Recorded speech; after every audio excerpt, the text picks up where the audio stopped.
clogged shower head? Here's a solution. Carefully remove your shower head.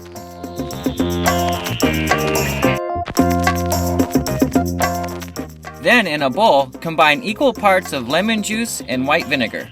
Let the shower head sit in the mixture for a few minutes and then scrub with a scrub brush. To clear mineral deposits from the shower head, poke its holes with a thin paper clip. Finally, carefully screw back on the shower head. And that's it. The Home Staging Channel, where a home comes to life.